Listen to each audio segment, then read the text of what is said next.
আরে চাচি, দেখতে পাচ্ছি অনেক সুন্দর সুন্দর শার্ট আছে। আচ্ছা, এই শার্টটার দাম কত?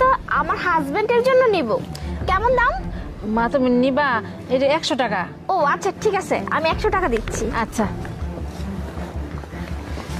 এই যে নিন, এখানে 100 টাকা আছে। আচ্ছা আচ্ছা দিন, শার্টটা দিন। ব্যাগে ভরে দিই। আন্টি, আজকে আপনি দোকান দিয়েছেন, বাহ ভালো তো। শার্টটা আমার অনেক পছন্দ হয়েছে। আরে ভাইয়া, এই শার্টটা আমি নিয়ে নিয়েছি, আমি টাকাও দিয়ে দিয়েছি। আপনি টাকা দিয়ে দিয়েছেন মানে? হ স্যার, দিয়ে দিছে টাকা। কয় টাকা দিছে? 100 টাকা। 100 টাকা দিছে না? দাঁড়ান, আমি এই নেন, আমি এই শার্ট 500 টাকা দিলাম। এই শার্টটা আমার লাগবে, ধরেন।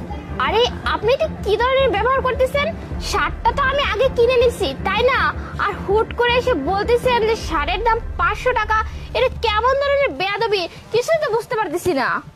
দেখুন, এই শার্টটা আমার খুব পছন্দ হয়েছে, আর এই শার্টটা আমি দেখেও গেছি, হ্যাঁ, যার কারণে এই শার্টটা আমি এখন নিব। আপনি এক কাজ করুন, এই শার্টটা আমাকে দিয়ে দিন। এই 500 টাকা।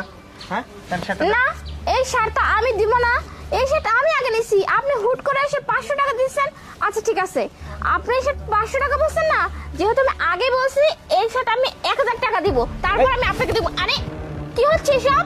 হ্যাঁ, কি হচ্ছে মানে? এই শার্টটা আমি নিব। এই শার্টটা আমার অনেক পছন্দ হয়েছে, আর হ্যাঁ, এটা আপনি নিতে পারবেন না, এটা আমি নিব। আপনি 100 টাকা দিয়েছেন, আমি 500 টাকা দিয়েছি। আমি তো বললাম আমি 1000 টাকা দিচ্ছি, সমস্যা নেই। তাই বলে কি আপনি এখানে ফাইজলামি করবেন? আমি 1000 টাকা দিচ্ছি, নেন দেন, শার্টটা আমাকে দেন।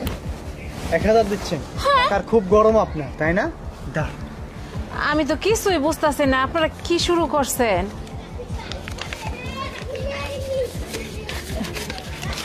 এই নেন, এখানে 2000 টাকা আছে, এই যে ব্যাগের মধ্যে দিয়ে দিলাম। আরে এটা কেমন ধরনের ফাইজলামি হচ্ছে? আপনি জিনিসের হুট করে দাম কেন বাড়াচ্ছেন? আর মেয়ে মানুষের দেখলে কি ঝগড়া করতে মনে চায় নাকি? দেখুন, আমি আপনার সাথে কোনো ঝামেলা করতে চাই না। শার্টটা আমি আগে নিছি, তাই শার্টটা আমি আগে নেব। আপনি টাকা দিন তো কি হয়েছে? শার্টটা তো আমি আগে কিনেছি, তাই না? শুধু শুধু ঝামেলা করতেছেন। আপনি আপনার মতো জানতো। দেখুন, আমি কিন্তু মেয়ে মানুষের সাথে বেশি কথা বলতে পছন্দ করি না। শার্টটা আমি নিব মানে আমিই নিব, বুঝতে পেরেছেন? বুঝতে পেরেছি। 2000 টাকায় হচ্ছে না তো, কত টাকা আছে দেখি। এই যে না, আরো 500 দিলাম, 2500। হ্যাঁ ধরেন। ও আচ্ছা, এখন দেখতে পাচ্ছি ঝামেলা করার ইচ্ছা আপনার খুব আছে, তাই না? আপনি 2500 দিচ্ছেন, আমি 3000 টাকা দিয়ে এই শার্টটা নিয়ে যাব। তারপর দেখি আপনি কোথায় যান। দাঁড়ান, আরে এই নিন 3000 টাকা। এবার তো খুশি? এবার তো ঝামেলা মিটে গেছে। কি বলছেন? আপনি টাকা খালি বেশিই দিয়ে যাচ্ছেন।